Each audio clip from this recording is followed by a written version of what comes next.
berarti jadi sakti ya, tapi aplikasinya itu, tapi eye catching sih emang. Bisa sistem aplikasi tingkat instansi. Oke, ini konsep-konsep yang digunakan Sakti, bahwa ini mengintegrasikan seluruh aplikasi yang digunakan Satker. Jadi Kementerian Keuangan itu adalah salah satu kementerian yang aplikasinya banyak. Ya. Nanti kalau sempat ini di kantor apapun yang kan mesti akan ada bagian keuangannya ya. Itu aplikasinya minta ampun. Banyak yang harus dipenuhi bagi dia. Bisa jadi operatornya sendiri, satu bisa jadi operatornya beda, bergantung pada seberapa besar Satker yang mengimplementasikan. Oke. Lalu digunakan oleh seluruh level ya. Dari level ini, konsep single database nanti kita elaborasi lagi. Apa sih? Mempunyai fungsi utama. Nah, ini yang kita rangkum sebenarnya. Jadi ketika kita treasury reference model ada banyak change-nya, ini ada dari atau lokasi, komitmen dan seterusnya. Secara umum kita mengkategorikan sebagai perencanaan, pelaksanaan, pelaporan kalau nggak salah. Dan pelaporan itu bagian dari tanggung jawab. Nah, nanti terakhir adalah auditing. Nah, dari tiga hal ini, di sini ada nanti ada modul tersendiri, di sini ada modul tersendiri, ini ada modul juga. Oke, lalu yang kelima, dia berinterface dengan SPAN. Tadi saya sudah jelaskan bahwa kenapa ada Sakti? Karena kementerian lembaga itu nggak bisa mengakses SPAN. Makanya harus ada aplikasi di depannya yang menjadi pintu depan dulu. Jadi ibarat ini, ibarat rumah kita punya 2 pagar. Di dalam itu sudah ada uang di brankas, di depan ada pintu, depannya lagi ada pagar.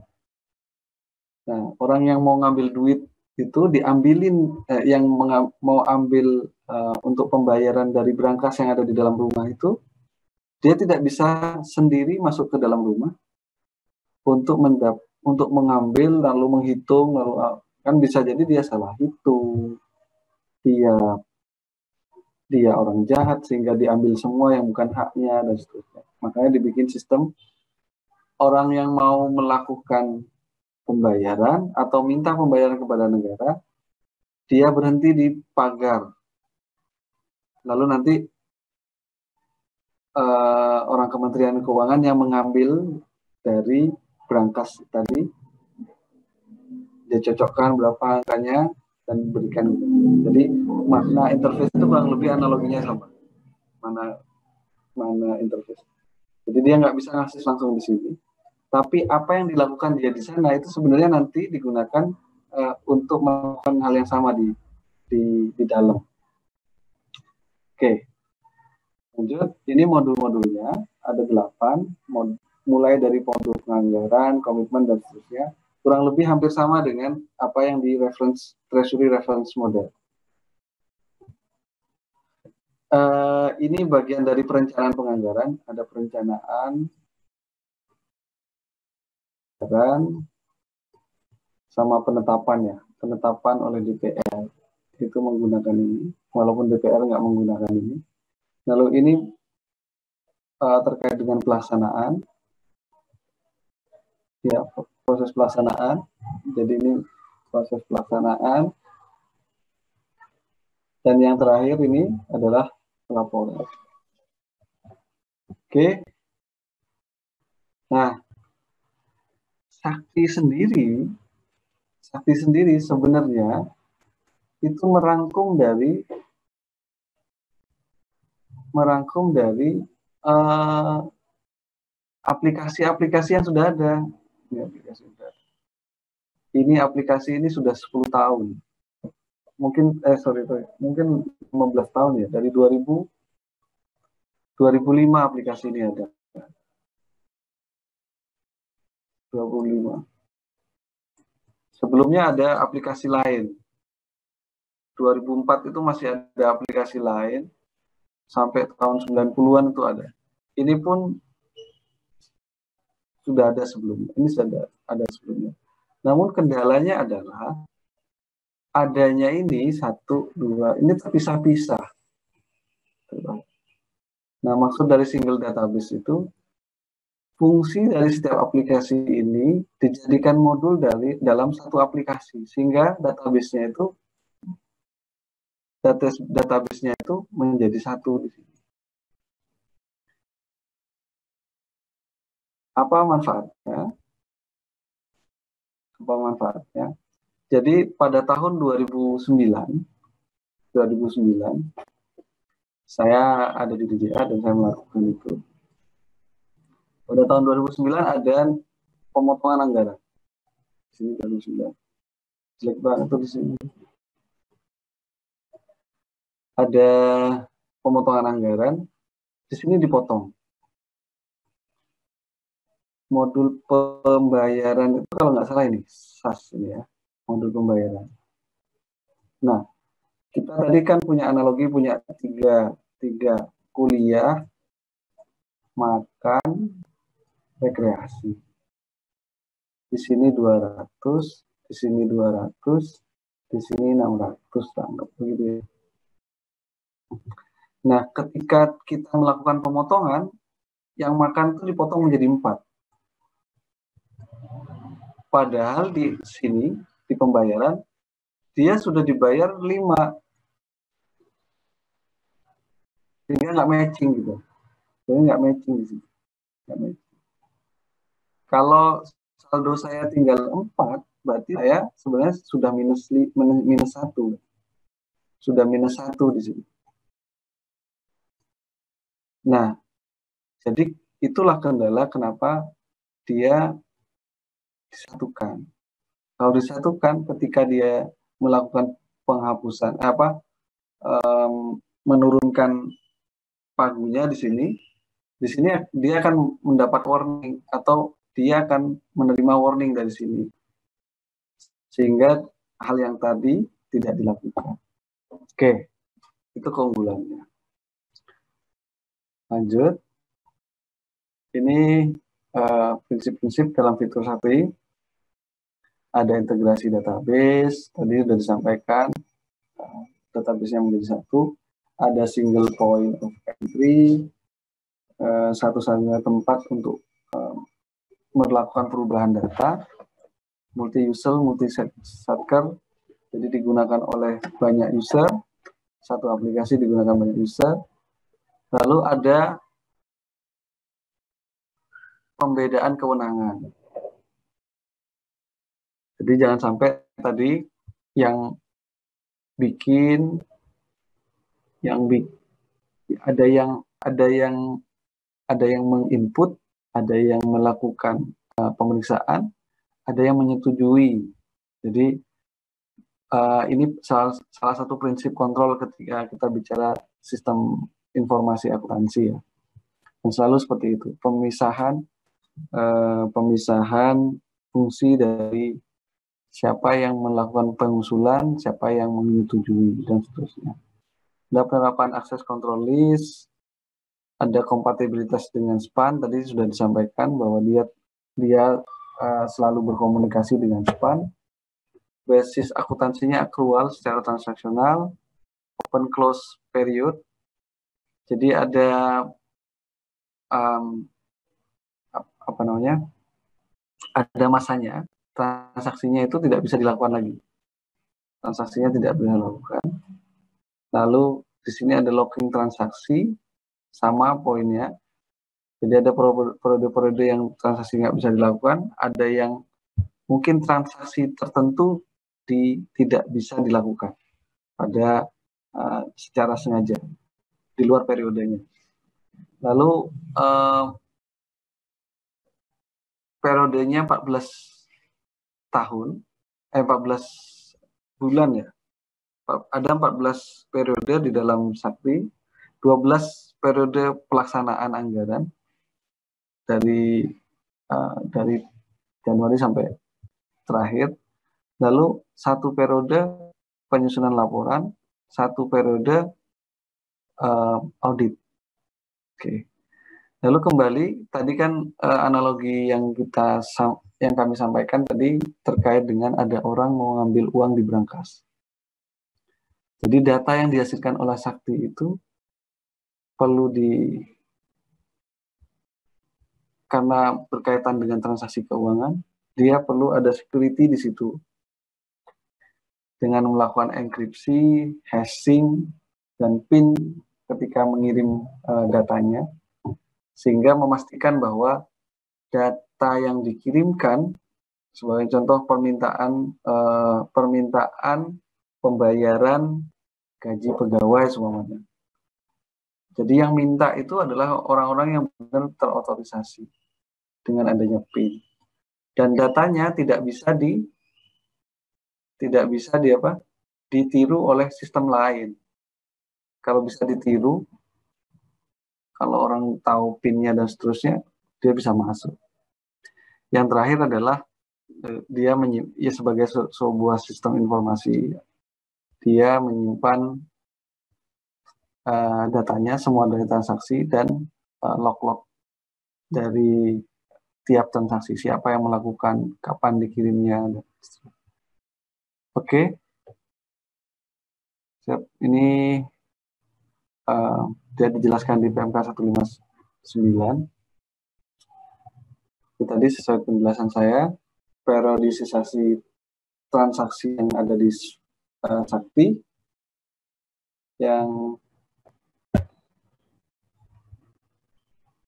oke. Nah, kita tadi sudah lihat overview-nya Sakti secara umum. Apa sih Sakti? Siapa yang menggunakan? Prinsip apa yang ada di dalam Sakti?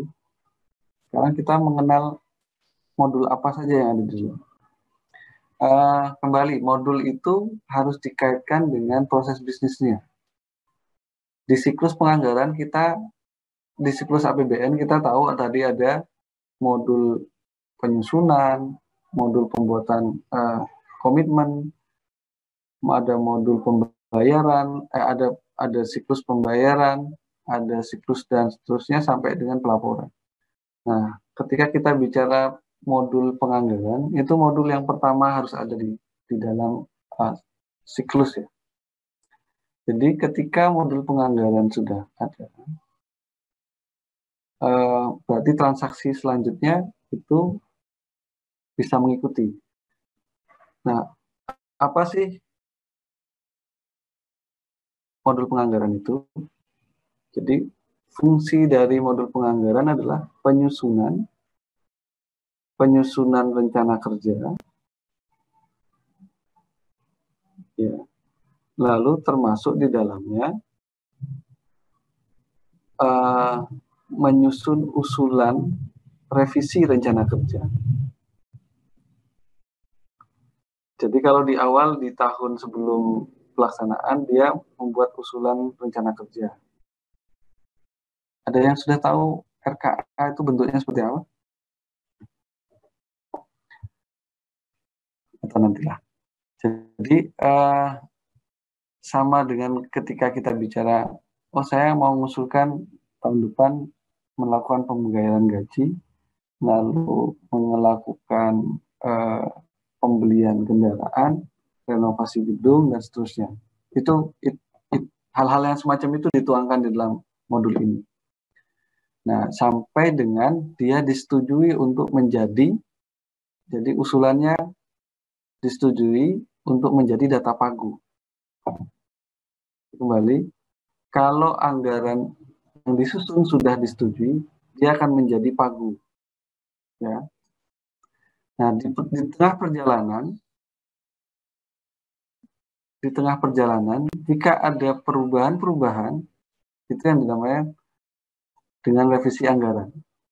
Makanya modul penganggaran ini melakukan input terhadap usul revisi DIPA, dan ketika ditetapkan dia akan memperbarui data pagu. Oke.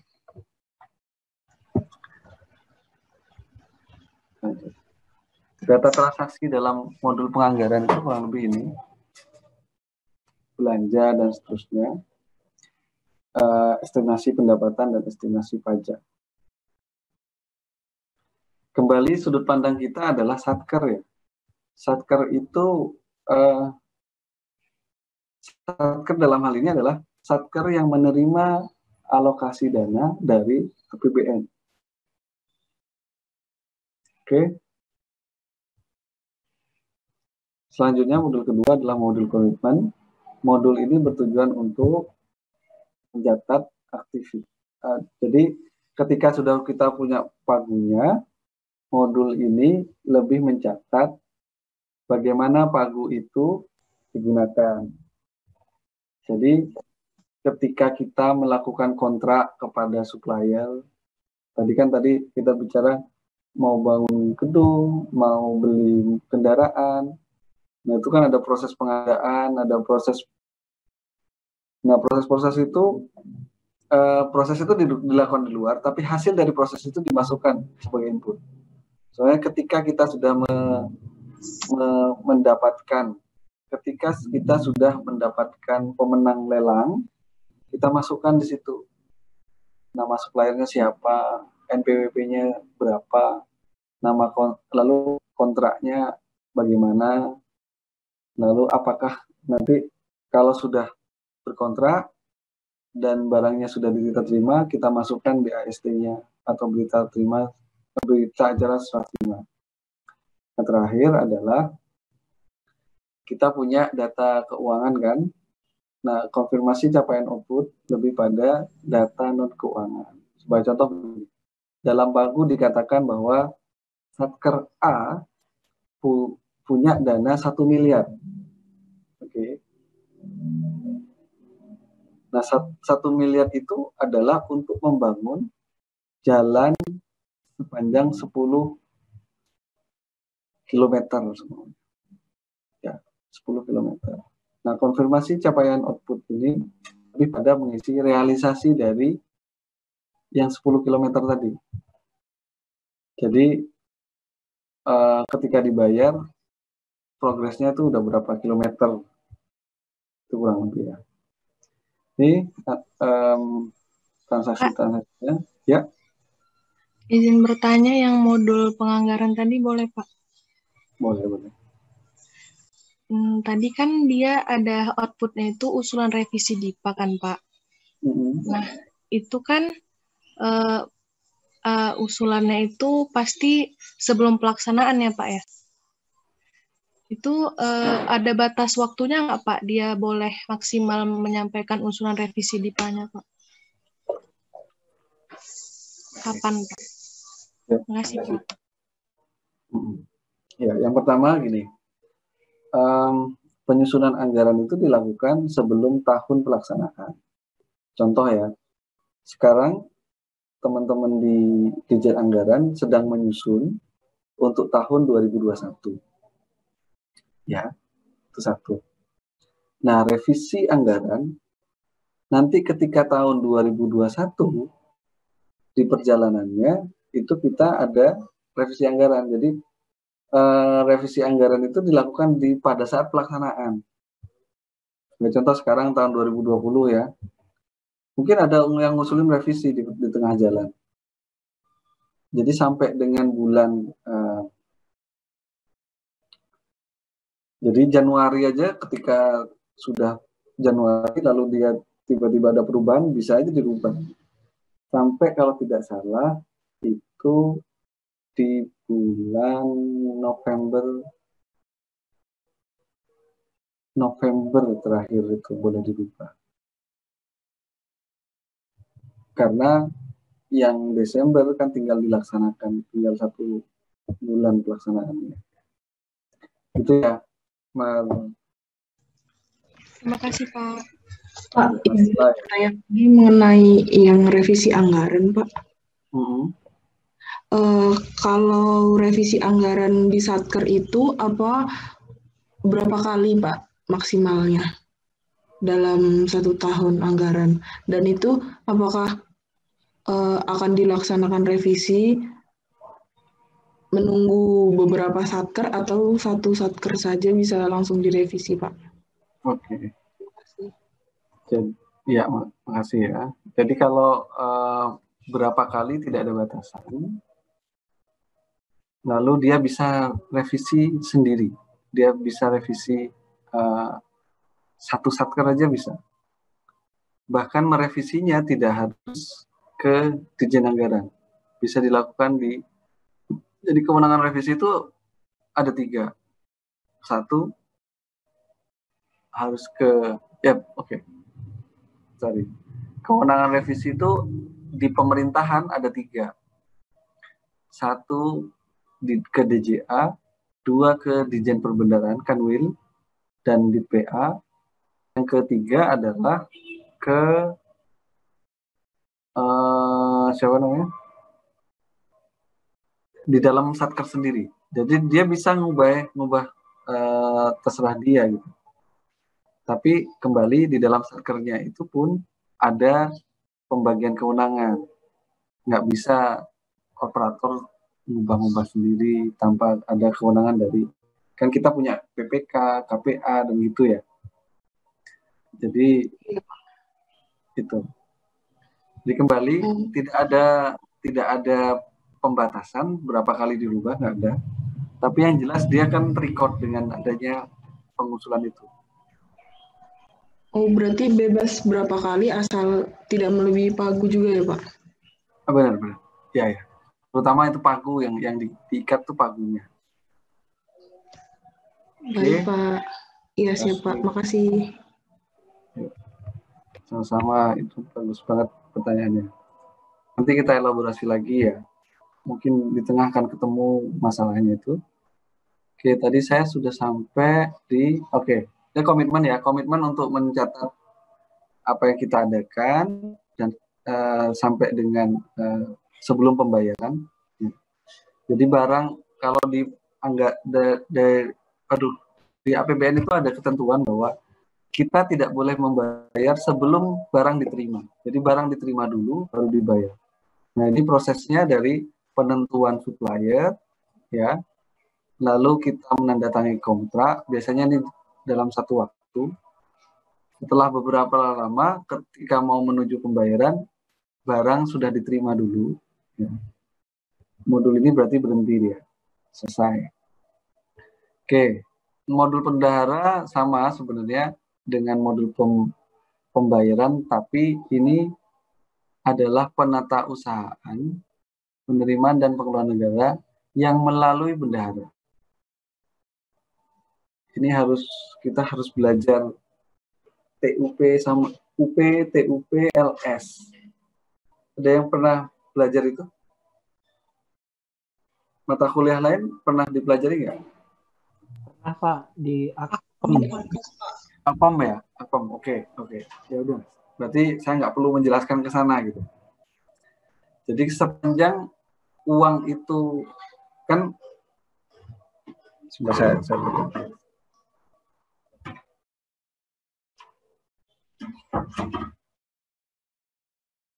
jadi sistem kita itu begini. Supplier itu atau satker itu bisa menagih negara itu dengan 2 cara, yaitu melalui bendahara pengeluaran atau melalui bendahara umum negara. Nah, kalau melalui bendahara umum negara, dia metodenya LS. Kan ada LS, bukan LS bendahara, tapi LS saja itu. Nah, kalau melalui bendahara pengeluaran, bisa dilakukan dengan LS bendahara sama UPTUP. Ya, nah selama dengan bertransaksi dengan bendahara, inilah modul yang digunakan. Nanti kita jelaskan modul-modul ini di pertemuan-pertemuan yang akan datang. Oke, lalu yang selanjutnya adalah modul pembayaran. Tadi kan kita mencatat komitmen, kita mencatat kontrak-kontraknya, kita mencatat sudah diterima barangnya atau belum, dan seterusnya. Nah, selanjutnya adalah menagih. modul pembayaran. Ini menagih ke KPPN biasanya, kantor pelayanan perbendaan negara. Jadi Sakti berfungsi mengajukan pembayaran atas beban APBN, pengesahan pendapatan belanja, dan pencatatan surat perintah pencairan dana. Jadi tadi kan sudah nyari supplier, dapat barangnya, tinggal nagih sekarang. Nah, untuk modul pembayaran ini adalah tagihan kepada bendahara umum negara. Oke. Nah, di sini nanti dia berinterface dengan SPAN untuk pencairannya. Oke. Saya lanjut ya. Kelompok transaksinya ini. Nah, modul selanjutnya, saya lupa ini modul berapa. Penganggaran, komitmen, bendahara, pembayaran, dompet. Ini modul kelima. Oke. Ada yang tahu kira-kira kalau modul persediaan tuh digunakan untuk apa?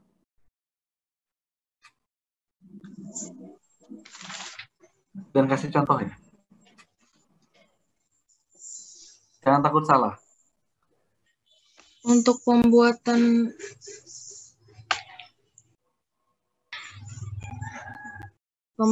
jurnal transaksi dan pembuatan laporan persediaan.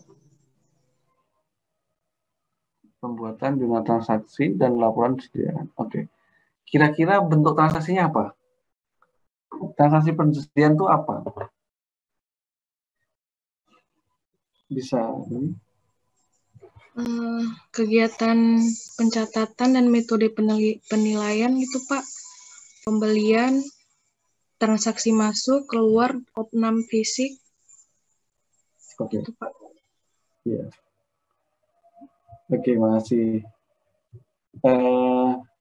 Yang lain?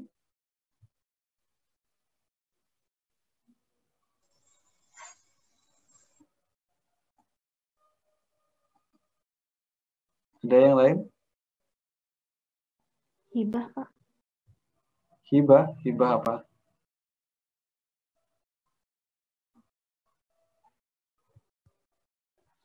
Hibah. Apa contoh hibahnya?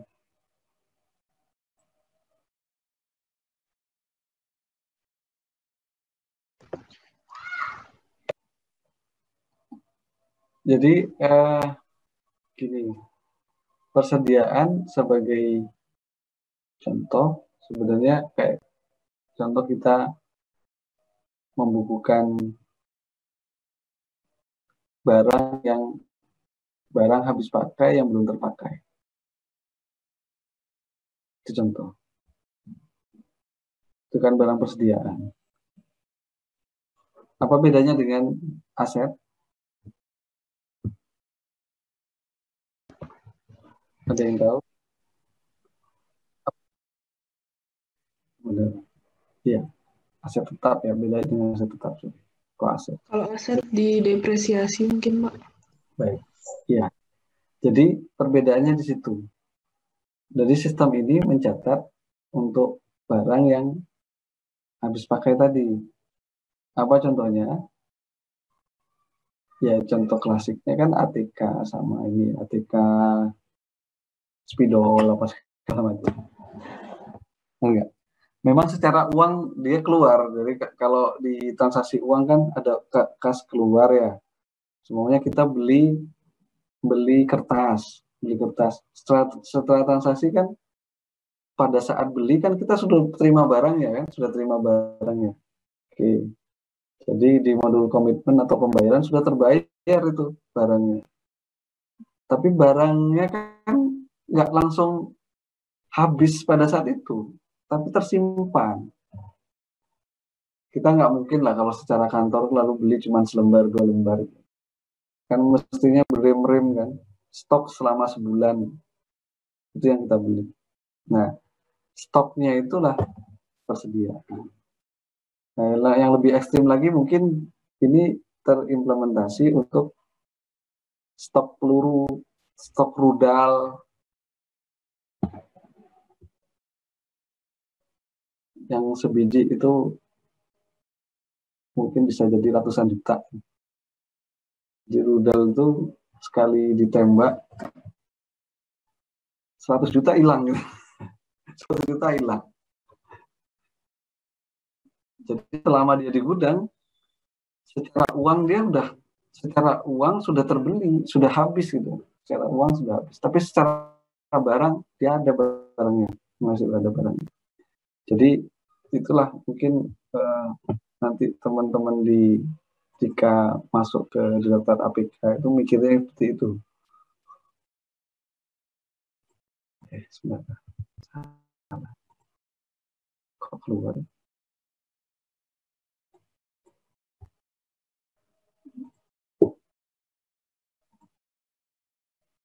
Gitu ya. Oke, modul selanjutnya adalah modul ya di situ pertama kembali hibah ya. Yang jelas dia ada barang yang habis pakai yang belum teralokasikan. Contoh lain adalah pembelian barang yang akan diserahkan kepada masyarakat. Itu contoh lain. Ya. Jadi sepanjang dia belum keluar barangnya, masih ada di dalam gudang, itu masuk dalam persediaan. Oke, modul selanjutnya adalah aktiva tetap. Kembali di sini ada banyak transaksi ya. Saya lagi diskusi sama teman-teman BMN ini untuk bagaimana bisa integrasi datanya RKA dengan aset tetap. Nah, poinnya begini, transaksi BMN itu pada intinya, setiap transaksi sebenarnya yang saya pahami, kegiatan untuk sistem informasi itu cuma ada 3 sebenarnya pada intinya. Menambahkan data baru, mengubah data yang sudah ada, sama menghapus data yang sudah ada. Poinnya cuma itu aja.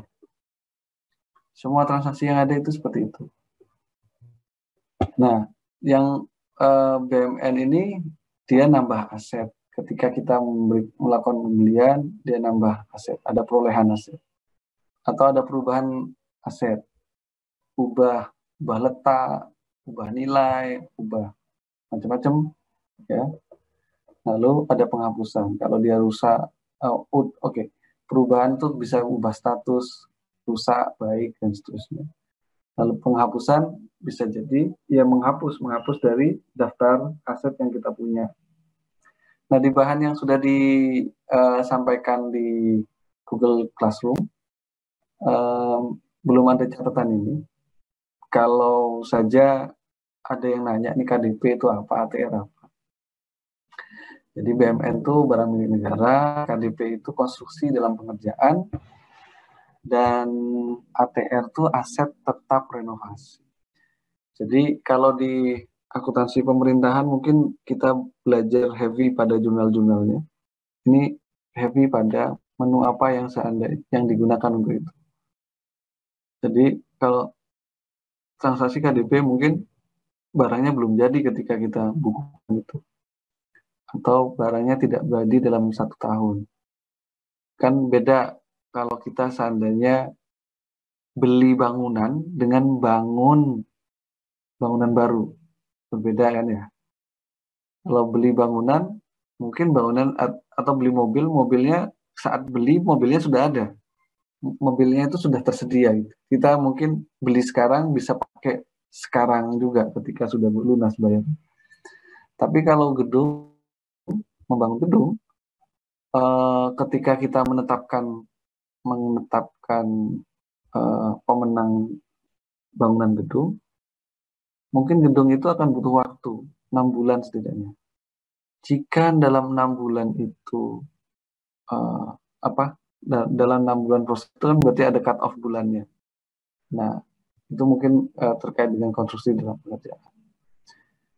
Yang terakhir adalah ATR, aset tetap renovasi, asetnya sudah ada, tinggal di renov seperti apa. Oke, modul A ini modul artefak tetap, transaksinya seperti itu.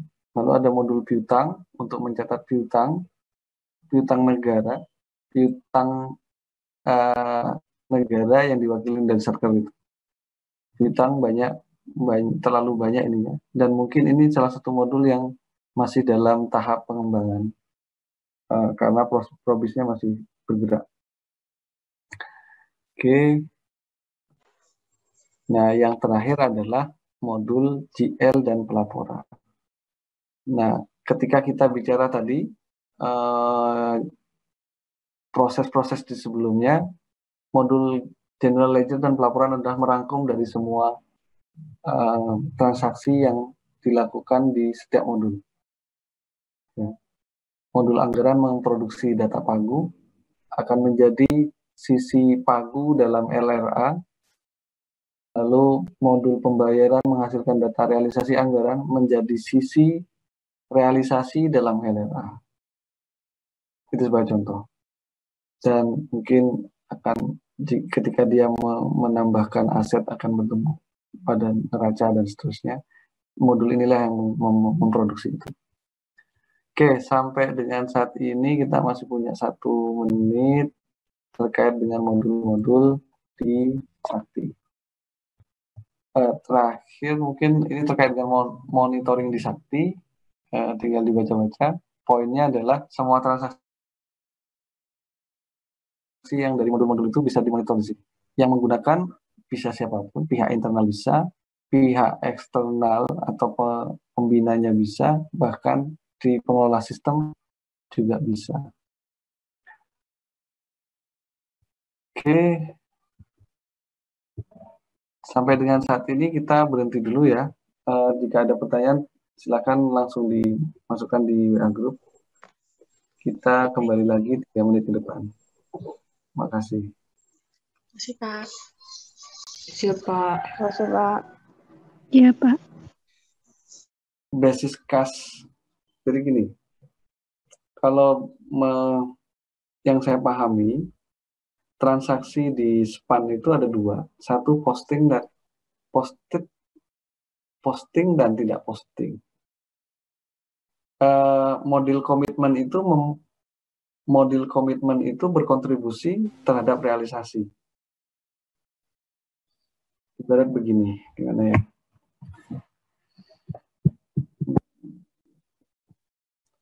Jadi kalau LRA ya, laporan realisasi anggaran.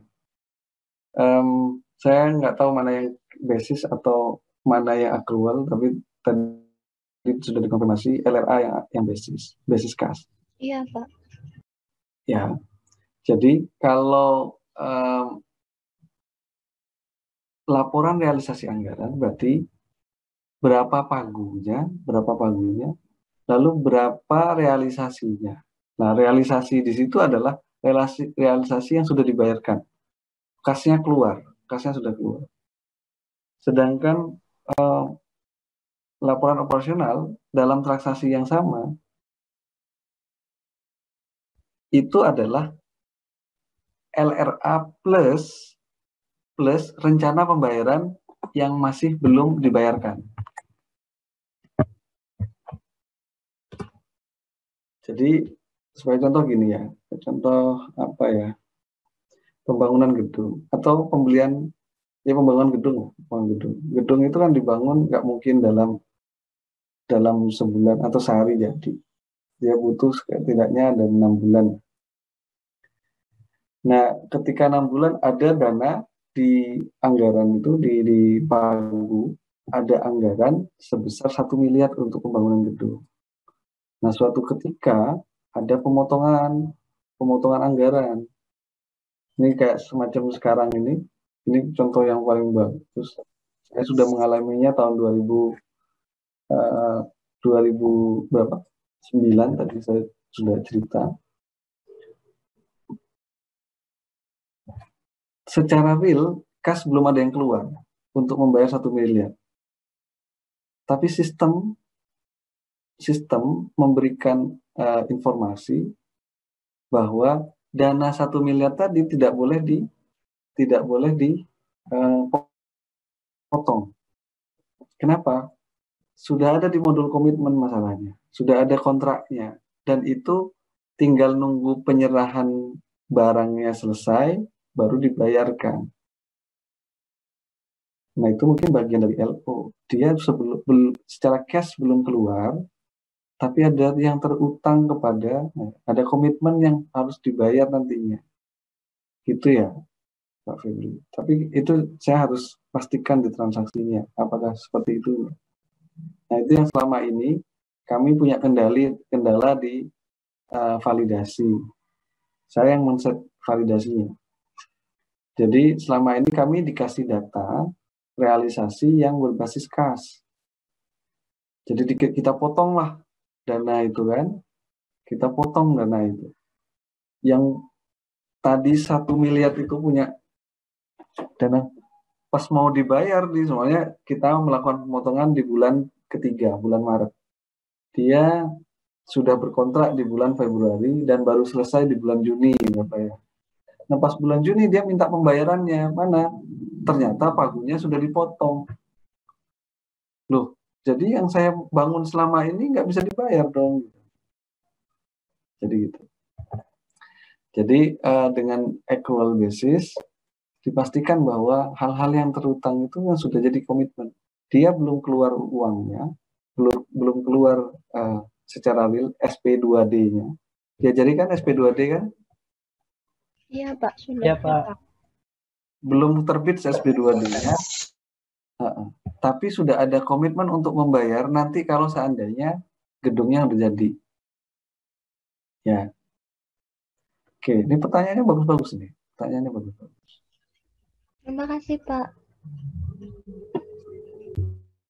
Lalu Anissa, oke sudah ya. Saya sudah, Febri sudah.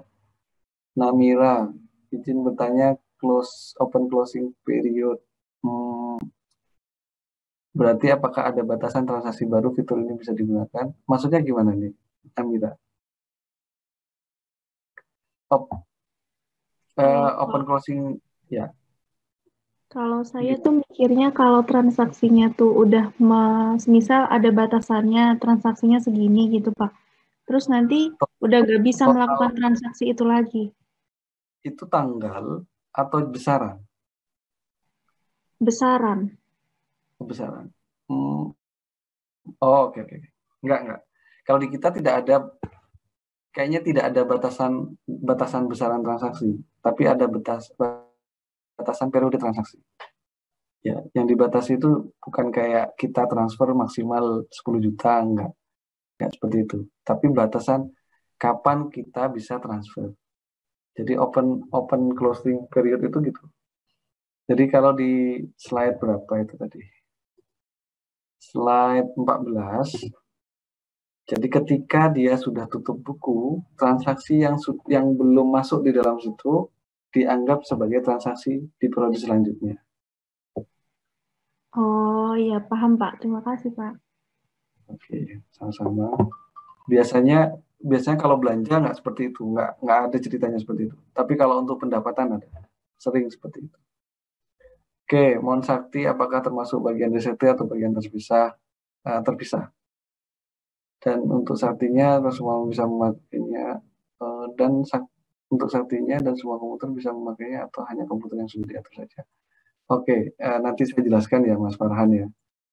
Lalu dari Marcella, izin apakah data sakti di Satker atau salah input span dan bagaimana cara koreksinya. Oke. Jadi sebelum terjadi kesalahan, itu ada beberapa layer yang harus dilalui. Jadi ibarat ini sebenarnya beberapa meja yang harus dilalui itu dimasukkan dong. Jadi kalau di dalam aplikasi itu namanya validasi. Tadi validasi pagu minus nggak lolos. Validasi ini lolos. Kalau lolos, baru dia masuk ke span. Lalu di approve masuk span. Nah kalau salah, ya direvisi. Jadi sistemnya nggak bisa net, sistemnya gross. Jadi ibarat akuntansi itu masuk tercatat, kita bukan menghapus catatan yang salah tadi, tapi mengkoreksi yang catatan yang salah. Yang koreksinya apa? Direvisi. Koreksinya direvisi. Bukan menghapus lalu mengganti, enggak. Sehingga kita tahu kapan dia salah, siapa yang membuat kesalahan. Jadi prinsip transaksinya di situ. Ya, dan banyak pertanyaan lain di sini, Pak. Saya ingin bertanya, Anissa ya. Memastikan kalau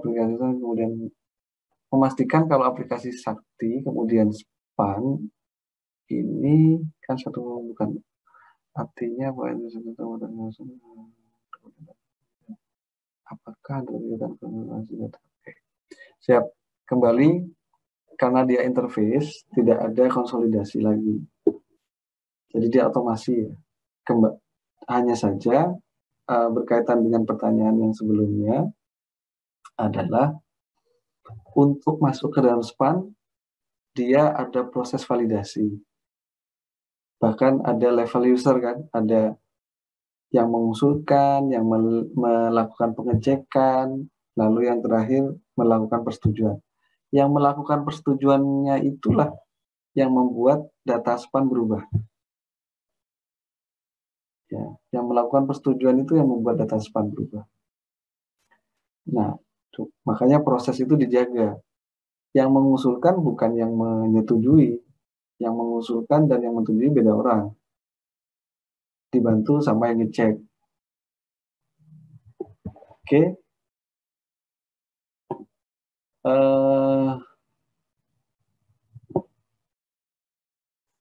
Saya lanjut. Ini modul antara bingung antara modul sama submenu. Ya. Itu di halaman berapa, Mbak Edma? Itu tuh modul itu sama kayak submenu atau enggak sih, Pak? Atau beda lagi? Iya.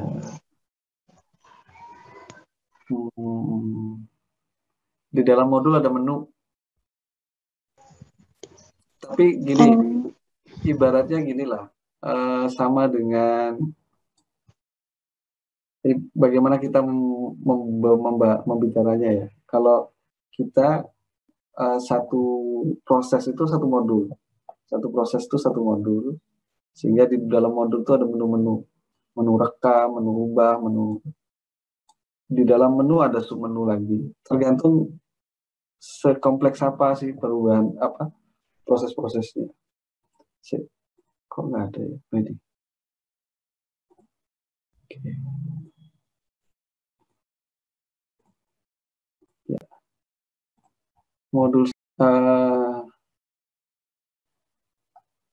saya tadi tanyakan ke sebelah, cuman di sini karena waktunya udah mepet, saya teruskan.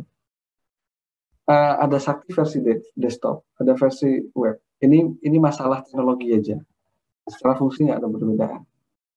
Desktop itu dia harus diinstalasi di dalam komputer. Ketika kita pindah komputer, kita nggak bisa menggunakan, kita harus instalasi lagi. Nah, sedangkan web, dia nggak. Tadi ada pertanyaannya ya, apakah SPAN dan Sakti, apakah SPAN gitu kan? Ada pertanyaannya, saya lupa. Siapa tadi ini?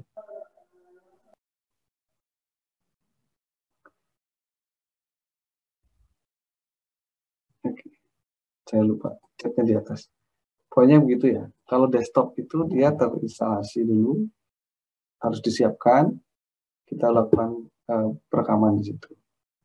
Ketika kita pindah komputer, kita nggak bisa mengaksesnya, harus diinstal lagi. Nah, sedangkan kalau yang web, otomatis sama dengan kita mau buka Facebook, mau buka Instagram, ya itu sudah ada di webnya. Walaupun ada di apps-nya. Apps itu hampir sama logikanya dengan desktop. Ya. Next. Ini perkembangan teknologinya, silakan dibaca-baca. Nah, kita masuk dalam SPAN. Intinya gini, kalau yang ini sebenarnya intinya ada proses 7 tahun sampai dengan Sakti sampai dengan saat ini. Sampai dengan tahun 2018 yang mengimplementasikan sakti itu hanya di Kementerian Keuangan dan beberapa kementerian kecil. Nah, sekarang sakti digunakan oleh semua KL. Jadi sakti yang di sini nih semua KL.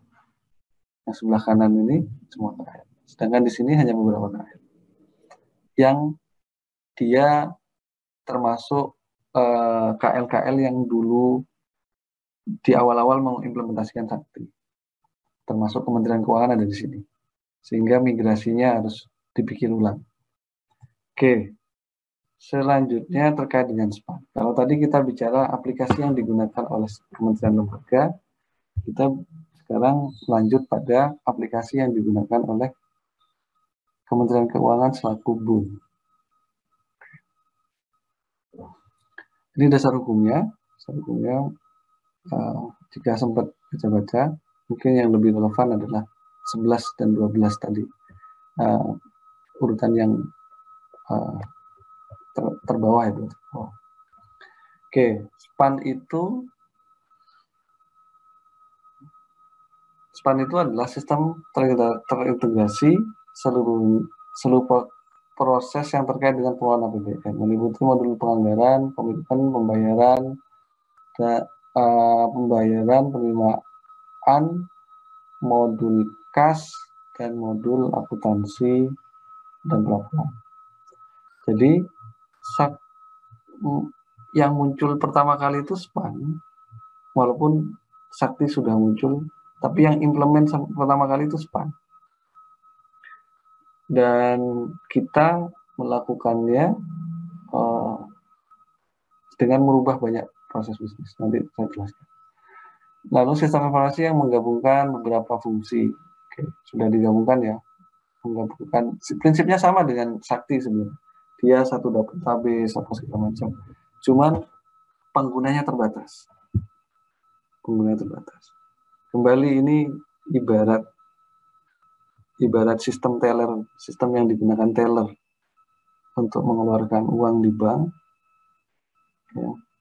Kalau sakti itu ATM atau M-Banking-nya, ini langsung sesuatu yang, jadi KPPN itu menggunakan ini.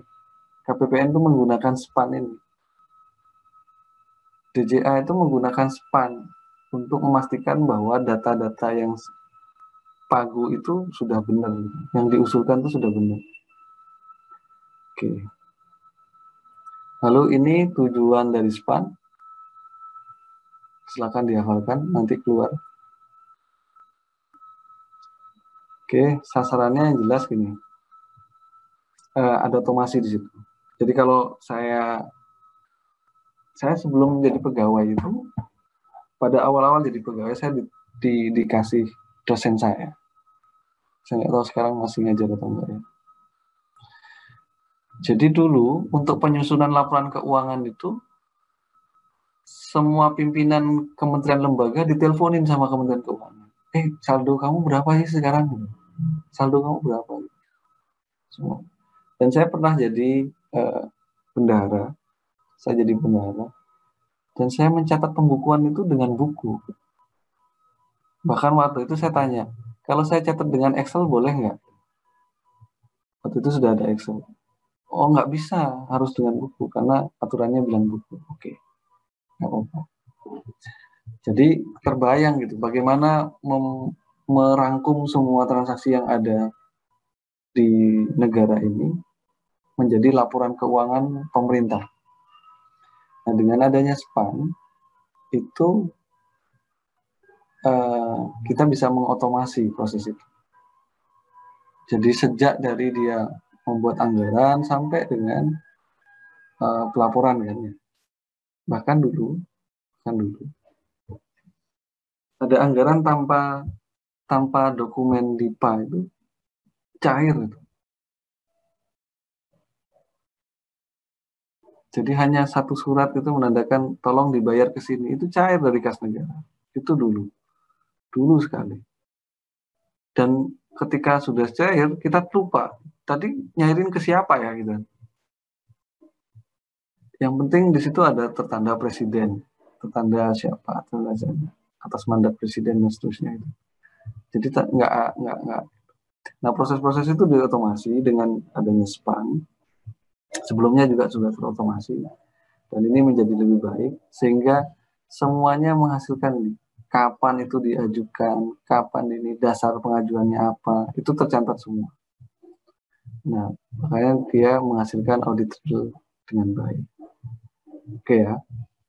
Jadi ini prinsip dasar pelaksanaan SPAN. Silakan dibaca-baca. Nah, saya akan lanjut pada pilar utama SPAN. Ini penting ini. Ini penting untuk dibicarakan. Pilar utama SPAN apa? Di situ ada penyempurnaan proses bisnis. Ketika kita bicara proses, penyempurnaan teknologi. Tadi kita bicara ada sesuatu yang manual kita otomasi.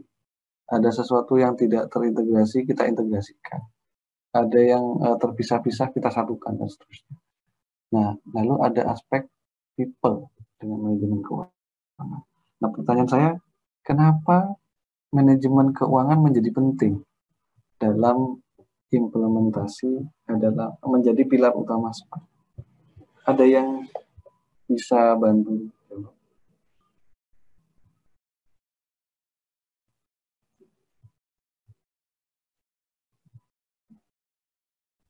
Saya belum ngabsen. Sambil ngabsen ya. Yuk, monggo. Siapa? Fahmi deh, Fahmi. Kenapa kita butuh manajemen perubahan? Atau apa deh manajemen perubahan itu?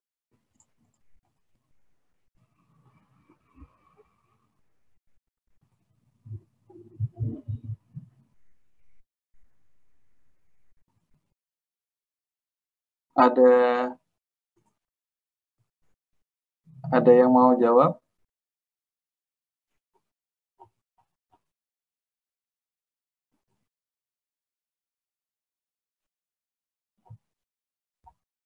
Tidak hadir.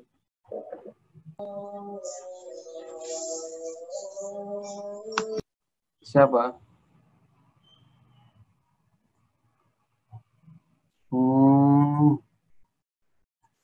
Adi. Ada Adi? Adi?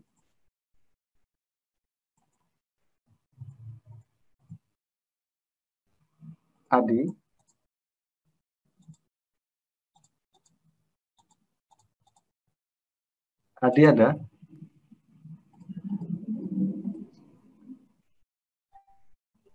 Adi Rahmat ya? Adi Rahmat?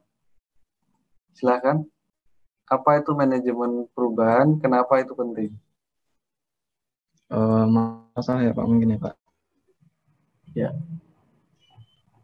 Mungkin pandangan saya kayak seperti halnya Dewan Pertimbangan mungkin ya. Jadi ketika terjadi perubahan harus ada persetujuan dari perubahan dan komunikasi seperti itu Pak. Oke. Itu berarti kamu menjelaskan apa itu manajemen perubahan. Lalu kenapa itu penting ada?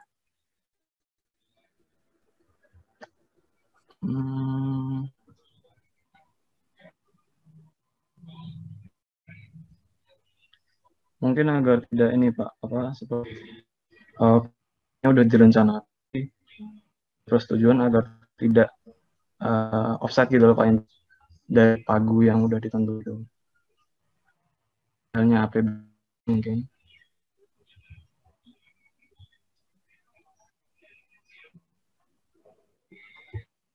Oke, menyiapkan gimana Mas Adi? Atau agar tidak perubahan tersebut agar tidak di luar wewenang gitu Pak. Wewenang, oke. Ada kewenangan di situ ya. Oke. Yang lain ada pendapat?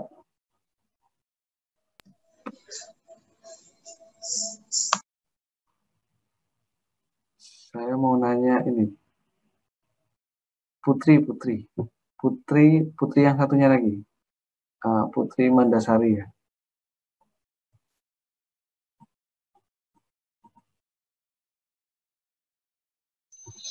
Iya Pak. Gimana Putri? Apa itu manajemen perubahan? Kenapa itu penting? Menurut saya, kalau dari pandangan saya sendiri, manajemen perubahan itu penting karena manajemen untuk memanajemen sebuah perubahan agar dapat memberikan hasil yang sesuai dengan tujuan perencanaan sebelumnya gitu Pak. Oke. Jadi agar tidak keluar jalur. Itu Pak. Seperti itu Pak. Ya. Oke, makasih. Bagus. Ya. Jadi saya lanjutkan ya. Kasih tadi banyak insight. Jadi kan kita bicara sistem informasi akuntansi ya. Coba dicek kembali materi di SIA. Di situ ada tentang manajemen perubahan. Nah, tadi yang disampaikan oleh Putri ya.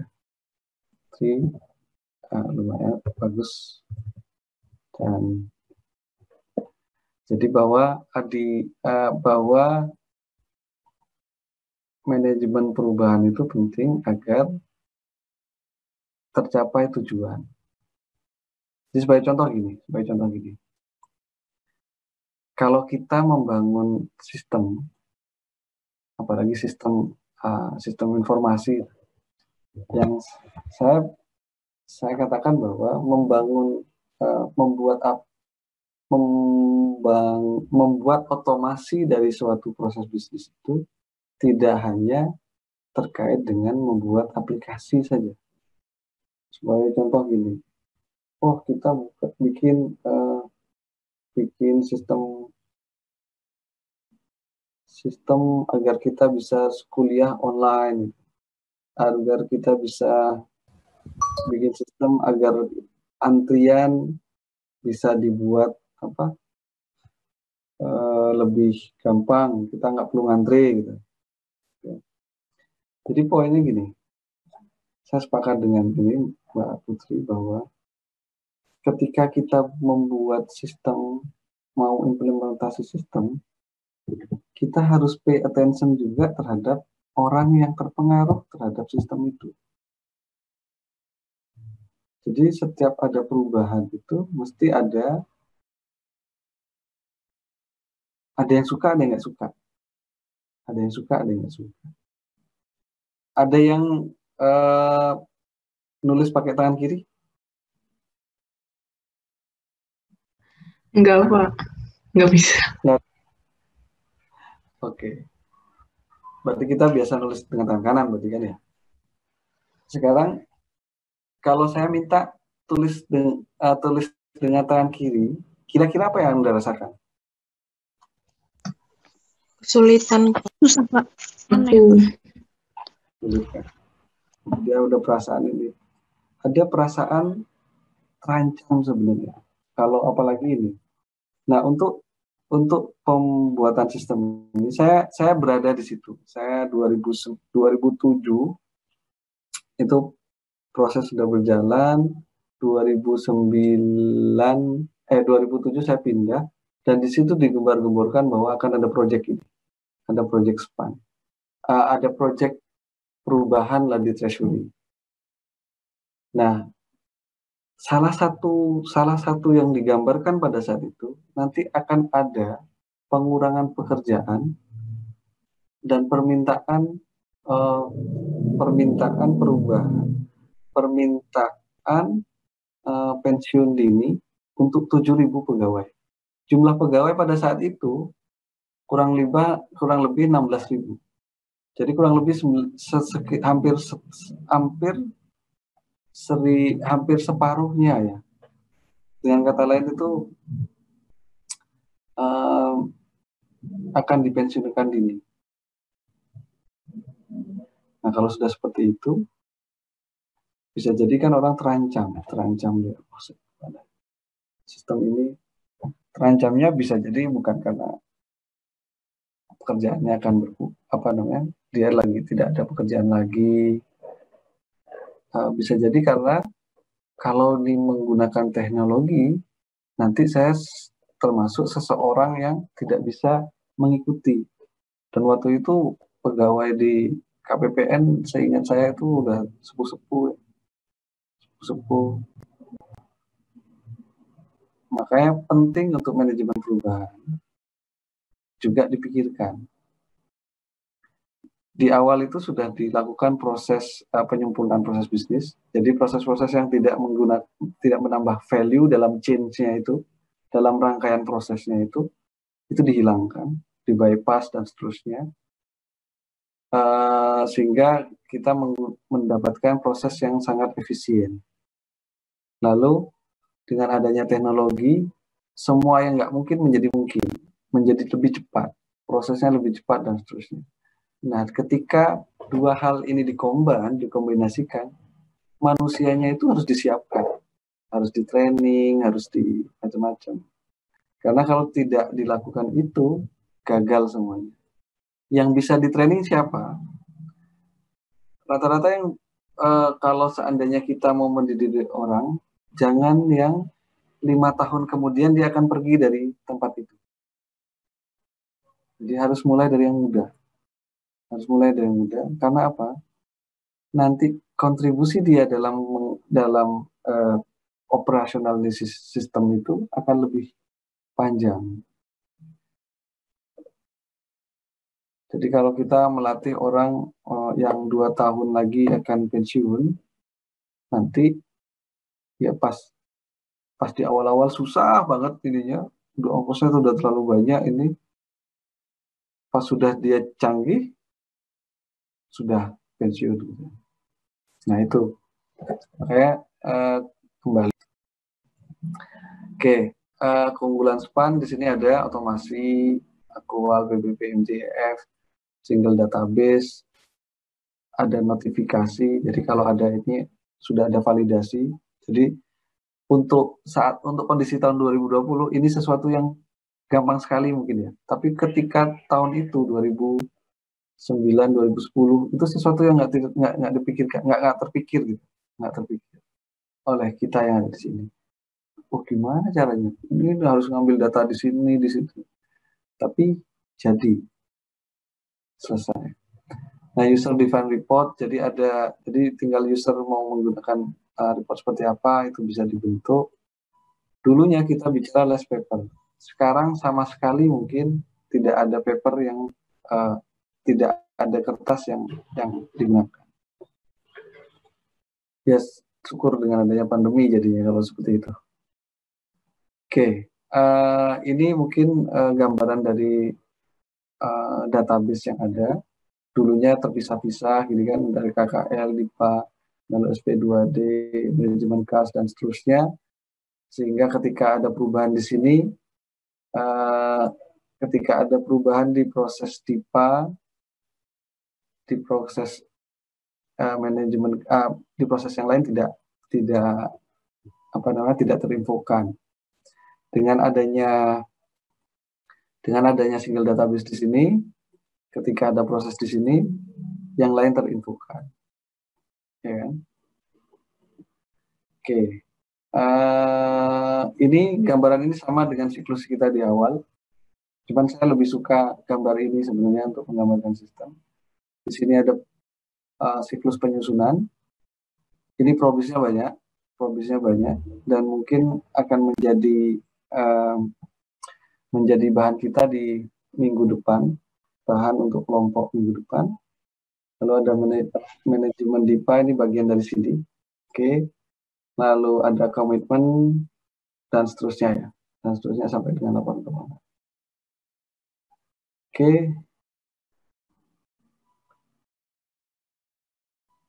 Lanjut. Nah, ini modul di SPAN.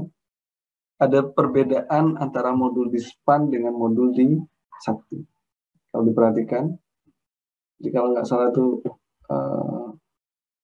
di sini ya, sini dan sini itu tidak ada di Sakti. Jadi sakti itu adalah perluasan dari span. Tapi apa yang di span, apa yang di sakti belum tentu ada di span. Demikian sebaliknya. Oke, ini definisi dari setiap modul. Untuk modul-modul yang sama, pada intinya sama, tapi ini levelnya adalah level nasionalnya. Ya. Jadi ketika dia berinterface dengan setiap ini, transaksi di ibarat cabang dan kantor pusat. Jadi transaksi di cabang itu akan selalu berinterface dengan span. Oke, modul pembayaran, lalu ada modul penerimaan. Modul penerimaan itu lebih pada kayak pajak, bea cukai, dan lain sebagainya. Modul kas lebih banyak digunakan untuk perencanaan kas, dan sampai kita memegang kas terlalu banyak, termasuk kekurangan kas. Ketika kekurangan kas, otomatis biasanya sun keluar. Lalu ada modul akuntansi pelaporan, kembali ini modul membuat laporan keuangan di level nasional. Ini keterkaitan span selaku self-service ya. Di Kementerian Keuangan, span dikelola oleh DJA dan DJPB. DJA cuma satu modul, sedangkan DJPB modulnya lebih banyak. Karena dia end-to-end sampai laporan keuangan ada di sini.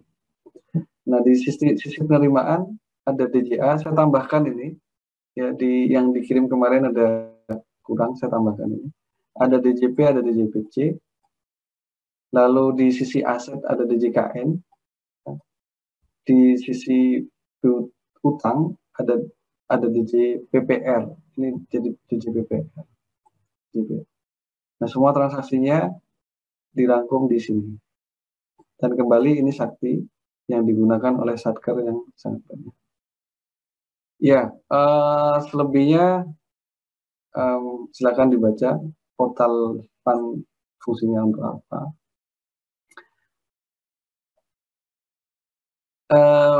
Kita cukup ini sudah saya jelaskan. Ya, tinggal 1 menit lagi. Kita punya satu sesi lagi ya, sekitar 15 menit, termasuk terkait dengan persiapan minggu depan. Oke, terima kasih. Kita harus start lagi 2 menit kemudian ya. Yang masih ada pertanyaan silakan ditanyakan di WA. Terima kasih.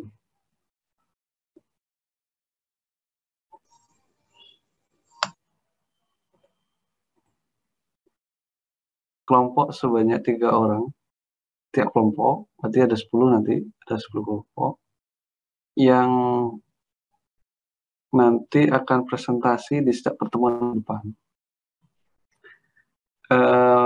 Materinya mungkin nanti, bukan materi saya, topiknya nanti akan diumumkan.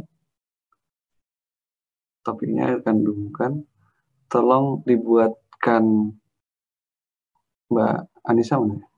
Mbak Anissa udah masuk kan? Mbak Anissa, nanti tolong dibuatkan kelompok. Silakan kelompoknya bebas. Tapi saya menentukan dia kelompok berapa. Kalau bisa dalam 2 hari ini, ya. Dan topiknya nanti malam saya umumkan di GCF untuk minggu ke depan, 1 minggu ke depan. Jadi saya buat sedemikian mungkin topiknya akan sama dengan topiknya mendekati dengan pelajaran kita di minggu depan. Kita akan bicara tentang modul penganggaran dan kita mengulas di situ. Saya minta untuk mengulas proses bisnis penganggaran. Jadi kalau kita bicara di depan tuh sampai dengan DPR, sampai mungkin revisinya kita elaborasi di situ. Oke. Daftarnya bisa ya Mbak? Bisa ya.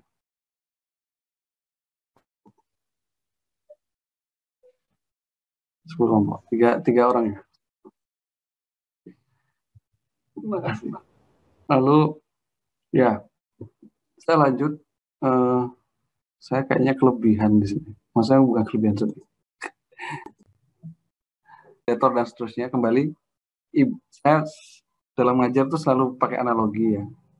Jadi kalau tadi analogi orang mau ngambil duit di brankas di dalam rumah, jadi orang luar hanya bisa berhenti sampai pagar, nanti orang rumah yang mengambilkan untuk dia dari tadi stopnya. Nah, ini adalah konsep yang digunakan untuk maker, checker, approval. Jadi span dan sakti, kalau dia satu orang bisa mengakses langsung ke spannya, itu bisa bobol kas negara. Jadi bisa jadi, berarti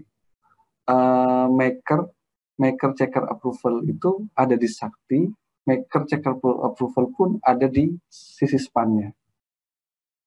Sehingga ibarat ini layernya itu, tadi kalau pertanyaan gimana kalau datanya salah gitu, ya berarti kesalahan itu sudah melewati banyak pintu gitu, banyak pihak, sudah melewati banyak pihak. Jadi tidak dianggap salah itu sebenarnya. Jadi kalau memang salah dikoreksi, koreksinya mulai dari depan lagi, kenapa dia dikoreksi dan seterusnya. Gitu. Oke. Nah, terkait dengan pertanyaan terakhir, tadi sudah disampaikan siapa ya?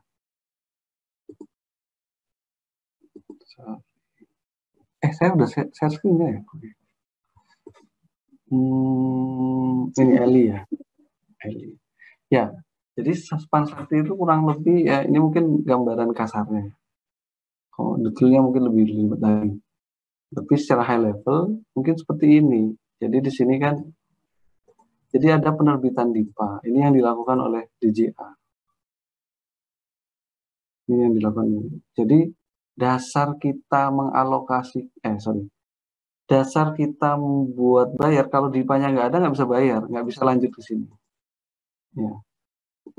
Tapi kalau DIPA-nya ada, kita bayar terus di sini. Nah, dulu ini ada RKKL. Ada RKKL, ada macam-macam sistem lah untuk mengotomasi prosesnya.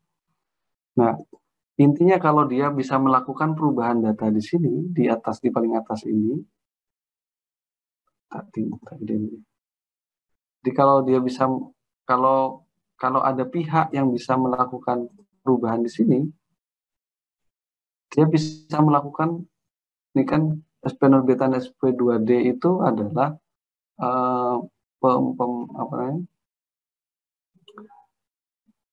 kas keluar dari kas negara, dari brankas tadi, uang keluar dari brankas. Jadi dalam hal ini makanya dia ada approval dan seterusnya.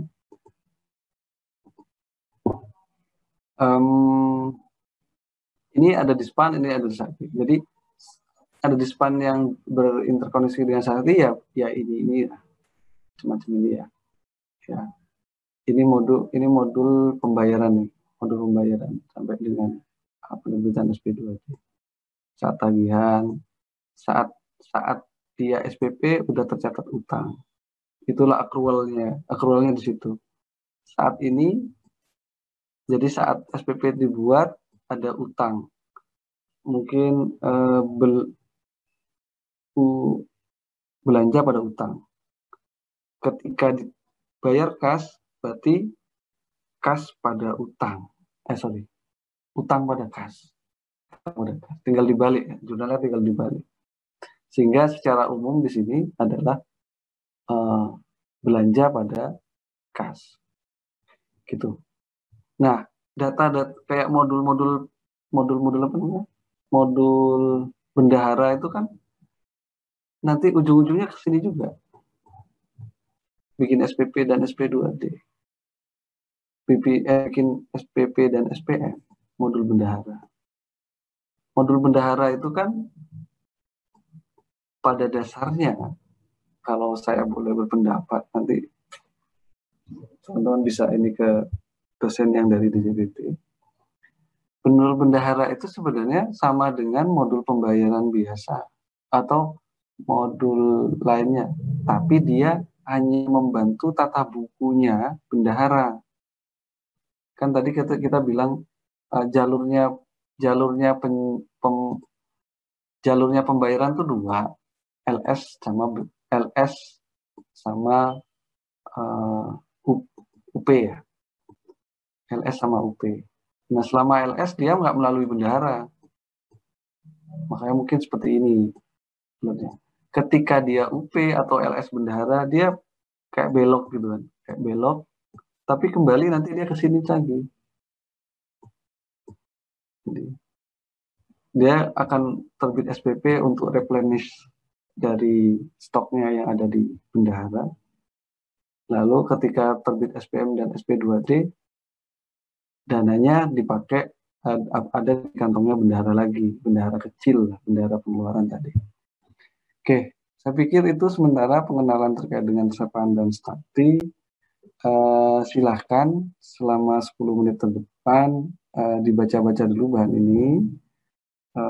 Usahakan sebisa mungkin pekerjaan latihan kita lakukan secara mandiri dan tidak melihat lagi bahan yang ada di sini. Oke, saya pikir itu saja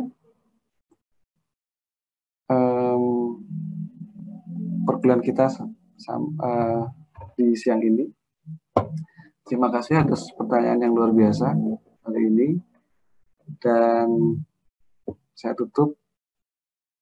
Semoga nggak ada pertanyaan lagi ya. Kalau masih ada pertanyaan, mohon di WA group, tidak apa-apa.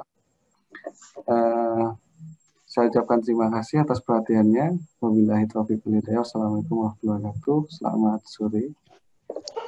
Selamat sore, Pak. Terima kasih, Pak. Assalamualaikum wabarakatuh. Terima kasih banyak, Pak. Terima kasih, Pak. Saya set jam 4 ya. Silakan dikerjakan. Terima kasih ya. Ya, Pak. Ya, Pak.